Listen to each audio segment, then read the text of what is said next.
শপথ নেওয়ার পরদিনই সাভারে জাতীয় স্মৃতিসৌধে রাষ্ট্রপতি মির্জা ফখরুল ইসলাম আলমগীর মুক্তিযুদ্ধে বীর শহীদদের প্রতি শ্রদ্ধা পরিদর্শন বইয়ে স্বাক্ষর। কলকাতায় আবাসিক হোটেলে আগুনে নিহত ৭ বাংলাদেশের মধ্যে ৬ জনের মরদেহ আসবে আজ। ২ সীমান্ত দিয়ে পৌঁছাবে দেশে, অপেক্ষায় স্বজনরা। ভারতের সঙ্গে অমীমাংসিত ইস্যুর সুরাহা চায় বাংলাদেশ। গঙ্গা চুক্তি নবায়ন নিয়ে আলোচনা চলমান। তিস্তা প্রকল্প বাস্তবায়নে অনড় সরকার, জানালেন প্রতিমন্ত্রী। বাংলাদেশি কর্মীরা আবেদন প্রক্রিয়া শুরু করল মালয়েশিয়া। ২৫ রিক্রুটিং এজেন্সি ও ৪৬ মেডিকেল সেন্টারের তালিকা প্রকাশ। নিয়োগের স্বচ্ছতা আনতে অনলাইন ব্যবস্থা। এবং ম্যাকাইতে গতির ঝড়ে নাস্তানাবুদ ব্যাটাররা। মিচেল স্টার্কের রেকর্ড করা ৬৪ রানে অল আউট বাংলাদেশ। তাসকিন শরীফুলের পাল্টা আঘাত, বড় লিডের পথে অস্ট্রেলিয়া।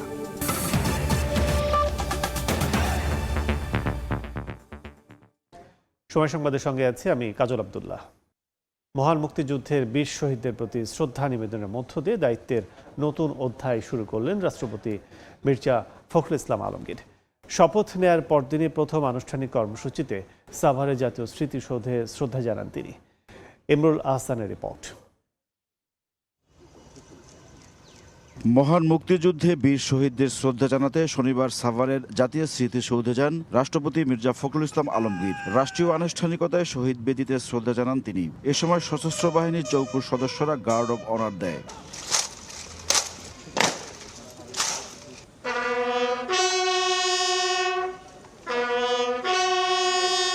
বিউগলের করুণ সুরে কিছুক্ষণ নীরবে দাঁড়িয়ে বীর শহীদদের স্মরণ করেন রাষ্ট্রপতি।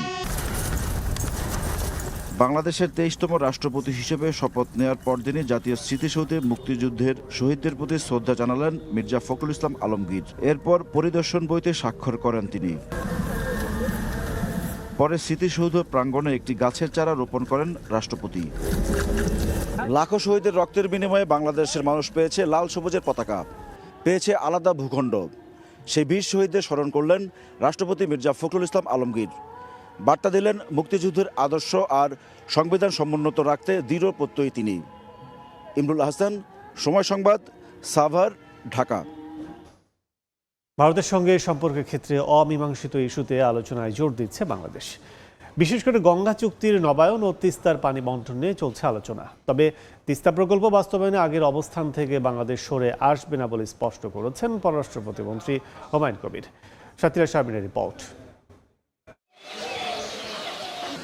বাংলাদেশ ভারত সম্পর্কের টানাপোড়েন কাটিয়ে নতুন করে আস্থা ও সহযোগিতার ক্ষেত্র তৈরিতে অমীমাংসিত ইস্যুগুলোকে আলোচনার টেবিলে রাখছে ঢাকা। এর মধ্যে সবচেয়ে গুরুত্বপূর্ণ পানি বন্টন। চলতি বছরের ডিসেম্বরে শেষ হচ্ছে ১৯৯৬ সালের গঙ্গা পানি বন্টন চুক্তির ৩০ বছরের মেয়াদ।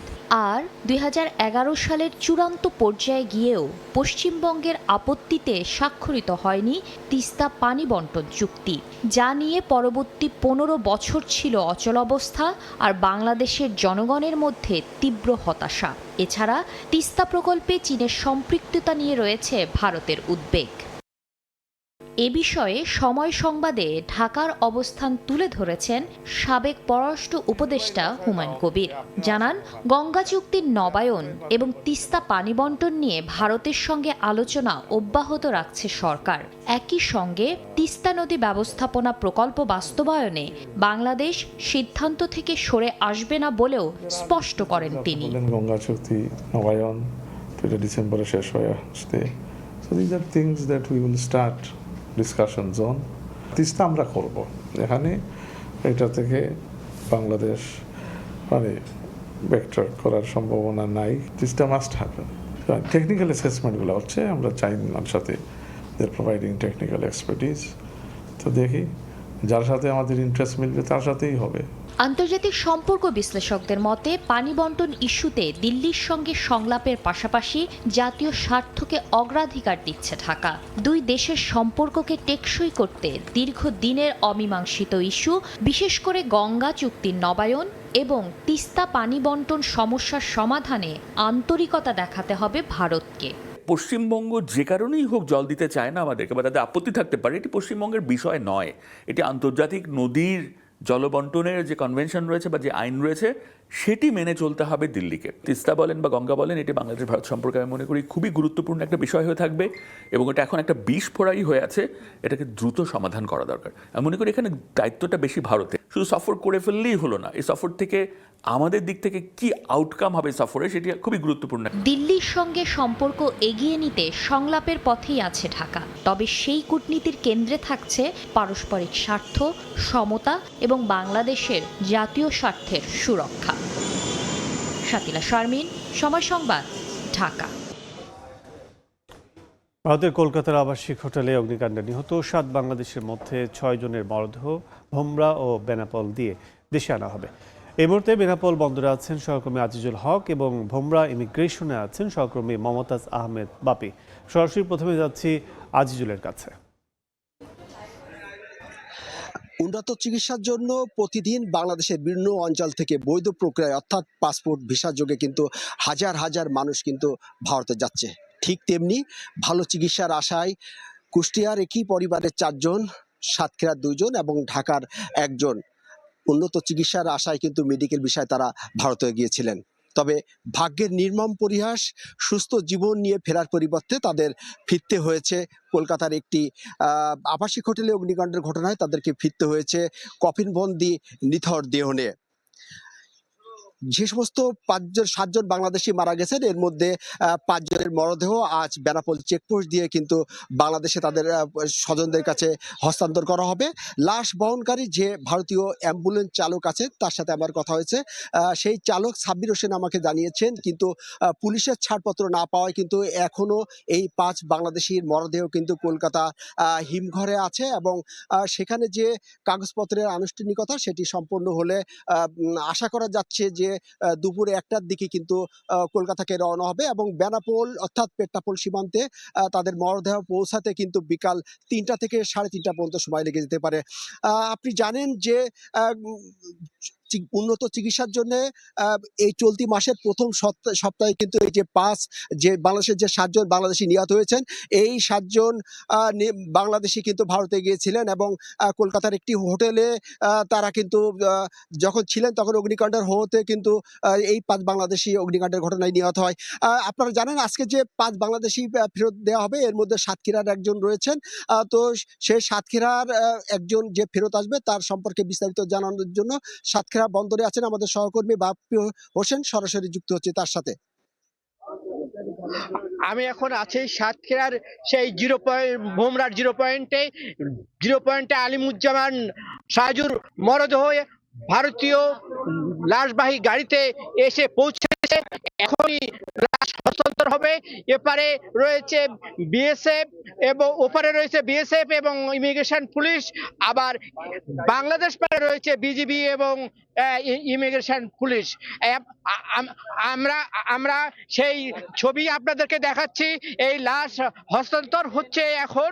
এই লাশ হস্তান্তরের পর এখান থেকে নিয়ে যাওয়া হবে তার গ্রামের বাড়িতে। এই গ্রামের বাড়িতে যাওয়া হবে। সেখানে সেই গ্রামের বাড়িতে বাদ আসর তাদের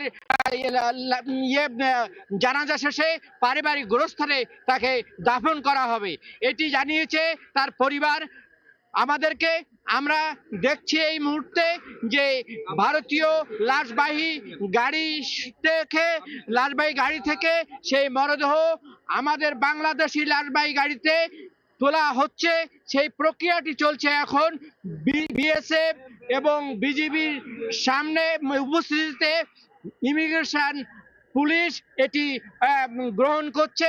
ইমিগ্রেশন পুলিশ গ্রহণ করে হস্তান্তর করবে তার পরিবারের কাছে। আমরা দেখছি গাড়ি থেকে লাশটি নামানো হচ্ছে এবং সেই লাশটি নামিয়ে এবার বাংলাদেশ লাশবাহী গাড়িতে তোলার প্রক্রিয়া চলছে। আমরা দেখছি ভারতীয় সেই লাশবাহী গাড়ি থেকে সেই মরদেহর কফিনটি নামানো হচ্ছে। আমরা সেই আমরা সেই কফিনটি আপনাদেরকে দেখাচ্ছি। এই কফিনেই রয়েছে আলিমুজ্জামান সাজুর মরদেহ। এই আলিমুজ্জামান সাজুর মরদেহ থেকে এখান থেকে নেওয়া হবে এই লাশবাহী গাড়িতে তার গ্রামের বাড়ি কালীগঞ্জ উপজেলার তেঁতুলিয়া গ্রামের সেই বয়রা গ্রামে। সেই বয়রা গ্রামে সেই তার বাড়িতে নিয়ে বাদ আসর তার জানাজার কথা ঘোষণা করা হয়েছে পারিবারিকভাবে, এবং বাদ আসর জানাজা শেষে তাদের পারিবারিক গোরস্থানেই তাকে দাফন করা হবে।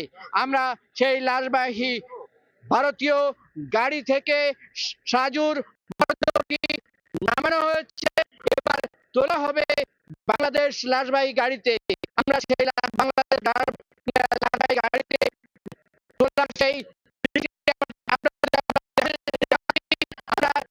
জানাতে চাই যে ইমিগ্রেশন পুলিশ কাজের সবকিছুই দ্রুত সম্পন্ন করছে বাংলাদেশে, যদিও দেরি হয়ে গেছে আপনার ভারতীয় পারে হলদিয়াডাঙ্গা ইমিগ্রেশন থেকে, এবং হলদিয়াডাঙ্গা ইমিগ্রেশন দেরি হলেও বিজিবি এবং বিএসএফ এর উপস্থিতিতে ইমিগ্রেশন পুলিশ সেটাই গ্রহণ করছে।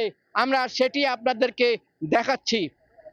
আমরা দেখাচ্ছি যে তাদের উপস্থিতিতে মরদেহটি তোলা হবে এখন বাংলাদেশ লাশবাহী সেই গাড়িতে। এখানে তার স্বজনরা এসে উপস্থিত হয়েছে, বিশেষ করে তার ছোট ভাই দীপু নেতৃত্বে তার আত্মীয় স্বজন সবাই এসছে এখানে যে তাদের ওই মরদেহটি গ্রহণ করার জন্য। কলকাতায় হতাহত বাংলাদেশিদের মরদেহ দেশে নিয়ে আসা শুরু হয়েছে। এতক্ষণ সরাসরি ছিলাম ভোমরা ও বেনাপোল স্থলবন্দরে। রাজধানীর সিদ্ধেশ্বরীতে সিজিএস সংলাপে কথা বলছেন পররাষ্ট্র প্রতিমন্ত্রী শামা ওয়াদ। সরাসরি যাচ্ছে সেখানে। তারা কাজ করে তারা আরো এগিয়ে যাচ্ছে, আপনাদের থেকে এগিয়ে যাচ্ছে, বিকজ ওখানে মেবি আনফরচুনেটলি ওখানে হয়তো এই আমরা যে প্রবলেমগুলো এখানে ফেস করি ওখানে তারা সেই প্রবলেমগুলো ফেস করে না। ওখানে কষ্টের দাম দেয়, ওখানে শ্রমের দাম দেয়, ওখানে টাইমের দাম দেয়। আপনি যে সময় আপনার সংসার করে বা সংসার রেখে আপনার ছেলে মেয়ে রেখে বা ফ্যামিলি রেখে আপনি যে বাইরে গিয়ে দলকে সময় দিচ্ছেন, দেশের জন্য কাজ করছেন, সেই দামটা বিদেশে আনফরচুনেটলি আমাদের দেশের থেকে বেশি দেয়। সেই জায়গাটা থেকে আমাদের সকলের একটা ঐক্যবদ্ধ পরিবর্তন দরকার, ঐক্যবদ্ধ একটা প্রয়াস চেঞ্জটা চাই। আমরা ভিন্ন ভিন্ন দল করতে পারি, জামাতে ইসলামের একটা আইডিওলজি আছে, বিএনপির একটা আইডিওলজি আছে, এনসিপির একটা ideology. That's why we believe in multi party democracy, that's why এতগুলো দল আছে। But at the end of the day আমরা যে সমাজটাকে ভালো করতে চাই, আমরা যদি রাজনীতিকে স্বচ্ছ করতে চাই, পরিচ্ছন্ন করতে চাই, ট্রান্সপারেন্ট করতে চাই, তাহলে কিন্তু আমাদের সকলের এক জায়গায় একমত হতে হবে। এমনিতেই কিন্তু একটা মেয়ে এবং একটা ছেলে একই পজিশন, প্যারালাল পজিশন, কিন্তু একটা মেয়েকে আমাদের সমাজে অধিক কাজ করে প্রমাণ করতে হয় যে সে তার কলিগের সমান যোগ্য। That is the reality. কিন্তু ওই জায়গাতে আমাদের সকল ক্ষেত্রে পরিবর্তনটা আনতে হবে।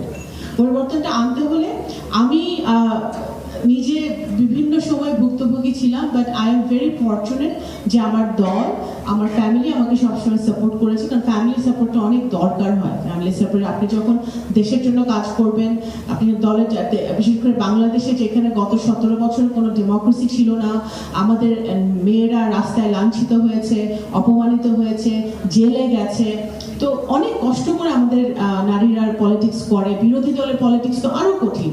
তো সেই সিজিএস সংলাপে বক্তব্য রাখছিলেন পররাষ্ট্র প্রতিমন্ত্রী শামা ওয়াদ। এখন সরাসরি ছিলাম রাজধানীর সিদ্ধেশ্বরী। সময় সংবাদ আরও থাকছে। খাগড়াছড়িতে মেঘ বিস্ফোরণে মধ্যরাত থেকে ভোর পর্যন্ত ভারী বৃষ্টি, বিভিন্ন এলাকায় পাহাড়ি ঢলে আকস্মিক বন্যা, পানিবন্দী বহু পরিবার। এখনও পর্যাপ্ত গ্যাস মিলছে না ফিলিং স্টেশনগুলোতে। সে খবর জানাতে রাজধানীর তেজগাঁওয়ে আছেন সহকর্মী ওয়ালিউল সাকিব। সরাসরি যাচ্ছে তার কাছে।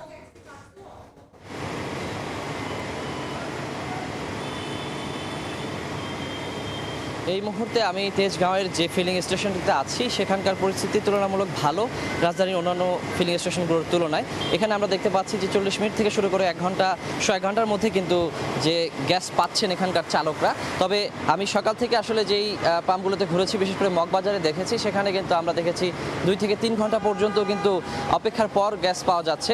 সেক্ষেত্রে আসলে বলা যায় যে এই শনিবার সাপ্তাহিক ছুটির দিন হওয়ার কারণে কিন্তু তুলনামূলক কিছুটা ভালো পরিস্থিতি আমরা দেখতে পাচ্ছি। তবে গ্যাসের চাপের পরিস্থিতি যদি বলি সেটাও কর্মদিবসের তুলনায় কিছুটা ভালো রয়েছে, কিন্তু কাঙ্ক্ষিত যে পরিমাণে গ্যাস একজন চালকের একজন গাড়ির জন্য প্রয়োজন হয় সেই চাপ কিন্তু এখনও আসলে কাভার দিচ্ছে না।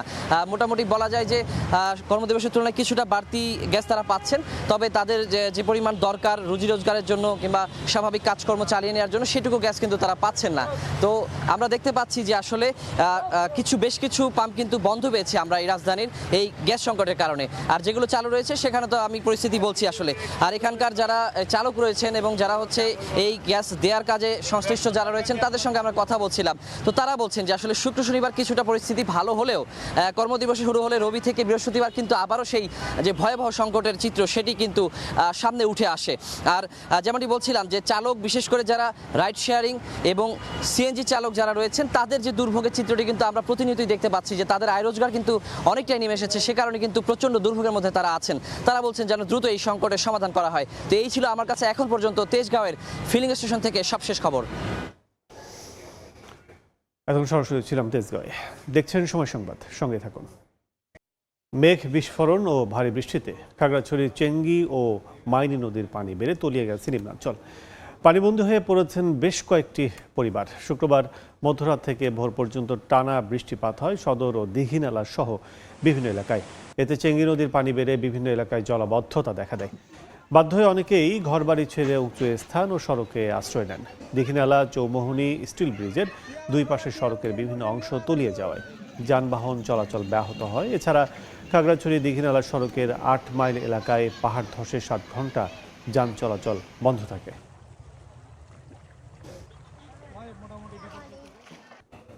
এবার বাণিজ্য সংবাদ।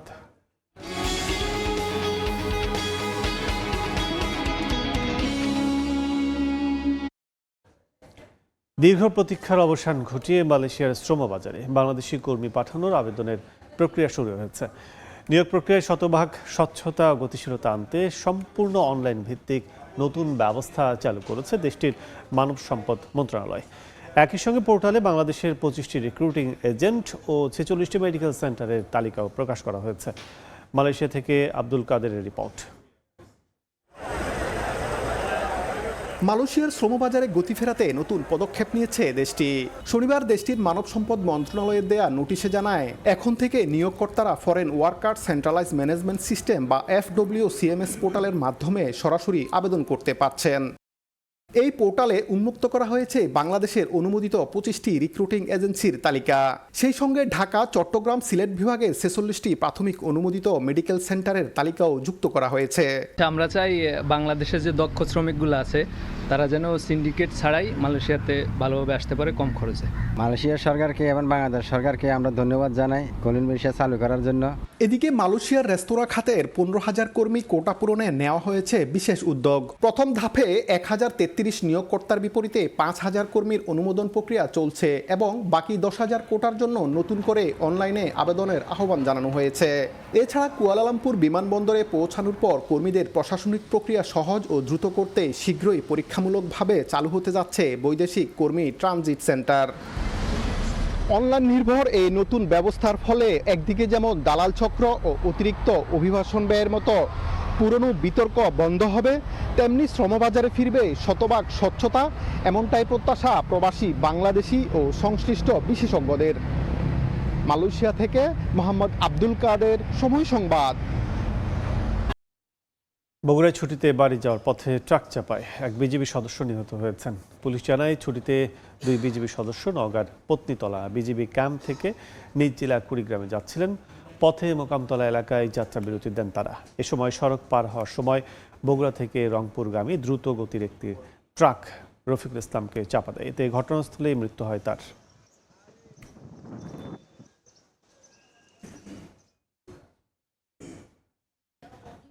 ভিটেমাটি হারিয়ে বাঁচার তাগিদে ত্রাণের আশায় রোহিঙ্গা ডেটাবেজে নামদের সংকটে উখিয়া টেকনাফের বহু বাঙালি। এনআইডি পাসপোর্ট, জন্ম নিবন্ধন সহ সরকারি সেবা পেতে তৈরি হচ্ছে জটিলতা। প্রশাসন বলছে যাচাই বাছাই বাংলাদেশি শনাক্ত হলে ডেটাবেজ থেকে বাদ দেওয়ার প্রক্রিয়া চলছে। মোহাম্মদ ফরাজের ক্যামেরায় বিস্তারিত জানাচ্ছেন সুজাউদ্দিন রুবেল। উখিয়ার কুতুপালংয়ের লম্বাশিয়া গ্রামের বাসিন্দা আয়েশা বেগম 2017 সালের আগে নিজেদের জমিতে চাষাবাদেই চলত সংসার। রোহিঙ্গা আগমনের পর জমি হারিয়ে কমে যায় কৃষিকাজ, বন্ধ হয় হাঁস মুরগি পালনও। জীবিকার সংকটে অনাহারে দিন কাটতে থাকায় শেষ পর্যন্ত 2025 সালের ডিসেম্বরে বাঙালি পরিচয় গোপন করে রোহিঙ্গা ডাটাবেসে নিজের নাম অন্তর্ভুক্ত করেন আয়েশা। একই সংকটে কুলসুমা খাতুনও। সংসারে অভাব, বসতভিটায় জায়গার সংকট, সন্তানদের ভবিষ্যৎ নিয়েও দুশ্চিন্তা। জীবিকার পথ সংকুচিত হওয়ায় শেষ পর্যন্ত তিনিও রোহিঙ্গা ডাটাবেসে নিজের নাম অন্তর্ভুক্ত করতে বাধ্য হন। খেতি করে হাইতে আমাদের লামাতো রোহিঙ্গা ইয়ে বেগিন জায়গা না গিয়া করে ফেলাই আর হাই না ফারি অসহায় গজ্জি দি অবাফার কারণে পয়সাদের কষ্ট হয়ে রোহিঙ্গা কাঠ গজ্জি দি। স্থানীয়দের অভিযোগ, দীর্ঘদিন ধরে ক্যাম্পে কাঁটাতারের বেড়ার ভেতরে চরম দুর্ভোগে থাকলেও তাদের সংকট সমাধানে কার্যকর উদ্যোগ নেয়নি সংশ্লিষ্টরা। আর তো গরিব মানুষ, তারা যখন তারা কি জন সুযোগ সুবিধা আরো পাই বলে আরো লই হাই। যারা বৃদ্ধ আছে, যারা বুড়া মানুষ আছে, যারা রোহিঙ্গার মতো কিছু কাটার খাচ্ছে। শরণার্থী ত্রাণ ও প্রত্যাবাসন কমিশনের দাবি, ত্রাণের আশায় কিছু স্থানীয় দরিদ্র মানুষ রোহিঙ্গা হিসাবে নিবন্ধিত হয়েছে। ইউএনএইচসিআরও বলছে নিবন্ধন একটি চলমান প্রক্রিয়া। যতক্ষণ পর্যন্ত না বাংলাদেশের নাগরিকরা এসে এটা ফেস না করবে, ততদিন পর্যন্ত আমাদের পক্ষে মুশকিল জানা আসলে প্রকৃতপক্ষে কতজন এই ধরনের নিবন্ধিত হয়েছে। Across these activities, some Bangladeshi nationals can be identified, referred to UNHCR for an in-depth interview, and where this is established to be true, then they are removed from the Rohingya refugee database. জেলা প্রশাসনের দেয়া তথ্য মতে Rohingya database থেকে নিজের নাম বাদ দিতে আবেদন করেছেন 202 জন বাংলাদেশি। সুজাউদ্দিন রুবেল, সময় সংবাদ, কক্সবাজার। দেখছেন সময় সংবাদ। বাংলাদেশ সহ 75 দেশের নাগরিকদের অভিবাসী ভিসা স্থগিতের নীতি বাতিল করলেন যুক্তরাষ্ট্রের আদালত। ম্যানহাটনের বিচারক এক রায়ে জানান, পররাষ্ট্র দফতরের এই নীতি মার্কিন অভিবাসন আইনের চরম লঙ্ঘন। চলতি বছরের জানুয়ারিতে কার্যকর হওয়া এই নিষেধাজ্ঞার আওতায় বাংলাদেশ, পাকিস্তান সহ এশিয়া, আফ্রিকা ও লাতিন আমেরিকার বেশ কয়েকটি দেশের আবেদনকারীরা ভোগান্তিতে পড়েন। তবে বেশ কিছু মানবাধিকার সংগঠন ও ভিসা প্রত্যাশীদের দায়ের করা মামলার প্রেক্ষিতে আদালত জানান, পররাষ্ট্রমন্ত্রী মার্কো রুবিওর এমন সিদ্ধান্ত নেওয়ার আইনগত এখতিয়ার নেই। আদালতের এই রায়ের বিষয়ে এখনও কোনো প্রতিক্রিয়া জানায়নি মার্কিন পররাষ্ট্র দপ্তর। দেখছেন সময় সংবাদ। 5 উইকেট হারালো ম্যাকাইতে বড় লিডের পথে অস্ট্রেলিয়া। এর আগে মিচেল স্ট্রাকের 64 রানে অল আউট হয় টাইগাররা। এই মুহূর্তে অস্ট্রেলিয়ার ম্যাকায়ে আছেন রিপোর্টার তারিক হাসান শিমুল। সবশেষ খবর জানতে সরাসরি যুক্ত হচ্ছে তার সঙ্গে।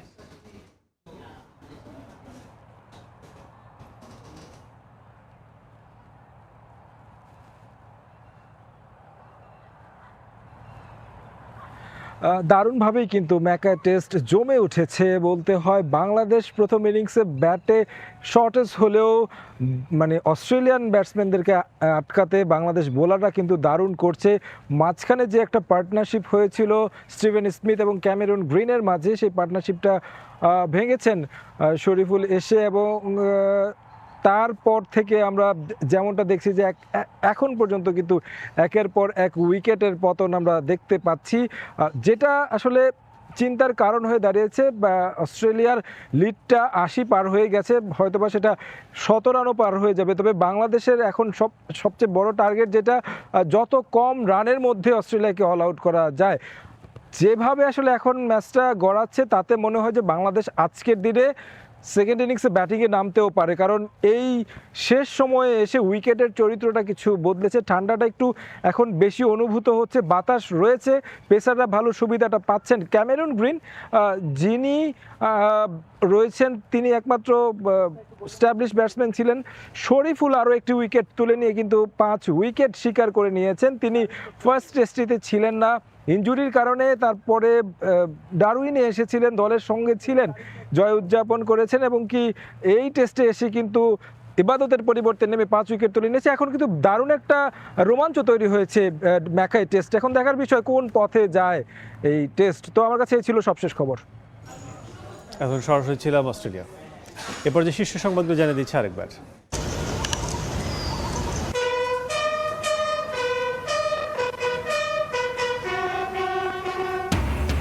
শপথ নেওয়ার পরদিনই ইসলামাবাদের জাতীয় স্মৃতিসৌধে রাষ্ট্রপতি মির্জা ফখরুল ইসলাম আলমগীর মুক্তিযুদ্ধে বীর শহীদদের প্রতি শ্রদ্ধা পরিদর্শন বইয়ের স্বাক্ষর। কলকাতায় আবাসিক হোটেলে আগুনে নিহত 7 বাংলাদেশের মধ্যে একজনের মরদেহ পৌঁছালো দেশে, বাকি 5 জনের লাশও আসবে আজ, অপেক্ষায় স্বজনরা।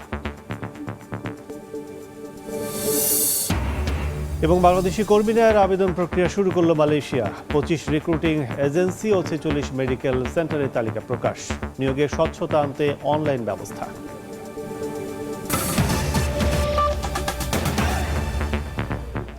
এই ছিল দুপুর 12টার সময় সংবাদে। এরপর খেলার সময় নিয়ে সঙ্গে থাকবেন সাজিদ মোস্তাহিদ।